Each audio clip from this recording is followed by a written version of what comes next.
I'm going to demonstrate two methods of drawing a right angle symbol using Tikz. The first method is quick, but it's a bit limited. The second is more complicated, but it's much more versatile. The symbol for a right angle is, of course, just a little square. So in this first example, marking out a right angle is very easy. I've created a grid in gray so you can see where the coordinates are. Each unit is just 1 centimeter. And in Cartesian coordinates, this point up here is 0, 4. This point is 4, 0. And this is just the origin here. So we want the right angle to go into this corner. In this example, the two perpendicular lines that make up the right angle are parallel to the y-axis and the x-axis. This makes it very easy to just add a square into this corner. I'm going to uncomment out the code and rebuild. So what this code does is it just draws a rectangle from the origin 0, 0 to a point defined as 0.4, 0.4. And the style is the same style as the triangle. And there you have it. It's very easy, just one line of code. But what if your triangle looks something like this? Here, the two perpendicular lines, A here and C here, they are not parallel to the Y and the X axes. So we can't easily just slap on a rectangle here in the corner, which is where the right angle is. So we have to use a different method. I'll add in the grid lines just so you can see the coordinates a bit better.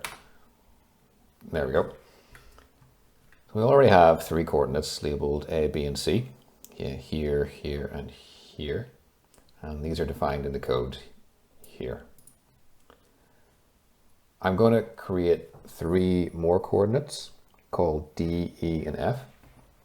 And they're going to go here, here, and here, roughly. And then I'm going to draw a line through those coordinates, and that will make our right angle symbol. So the first one is D here, and it's going to be the easiest to set actually. So before I set D, let's just have a look at how I've set B. And I've done this using polar coordinates. So the code is up here. So it says coordinate B at 30:6. What that means is start from the origin, rotate 30 degrees anti-clockwise, then move 6 centimeters. Then at your endpoint, stop there and set a coordinate, call it B. Well, D is the same, except we don't want to go quite as far as 6 centimeters. We want to go 5.6 centimeters in this instance. So we set D like that. Let me uncomment out the code and just the dot and the label as well. I'll rebuild. So there's D. It's on the line A, B, but it's 0.4 centimeters away from B. So now we can set E and F, and these are much trickier. And to do this, I'll use something called a distance modifier, which I found in the Tikz manual. And this requires the Tikz library, so just make sure that's in your preamble. What I'll do is uncomment out the code, rebuild the picture, and then I'll explain what the code is doing. So here's the code for E. I'll add a little dot and I'll add a label as well. Rebuild, there's E there. So what is this code actually doing? What it says is, consider an imaginary line between points D and B. So between D and B here. Then, by reference to that line, rotate 90 degrees anti-clockwise. That's what the 90 means in the code. Then when you're pointed in that direction, move 0.4 centimeters. So consider this line, rotate 90 degrees and move 0.4 centimeters. Then when you reach that point, set that point to be E. The 0.4 is in exclamation marks. in the code here. So that's E, and we set F in a much similar way. Let me uncomment that out as well.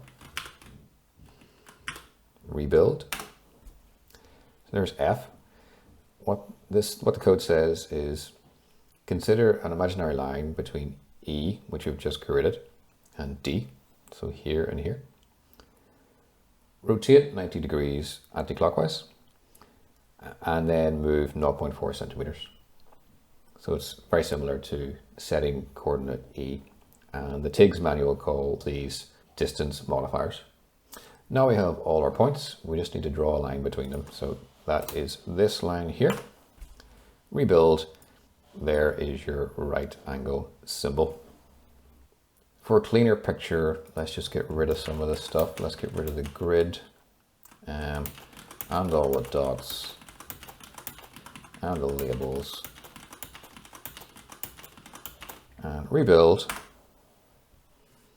and there you have it. A nice clean right angle triangle. So that's the way I do right angle symbols. The code for this, if you want it, is on my website, and there's a link in the description below. I hope this helps. If you know of a neater way to do this or a better way, please do share in the comments below, because I'd love to know.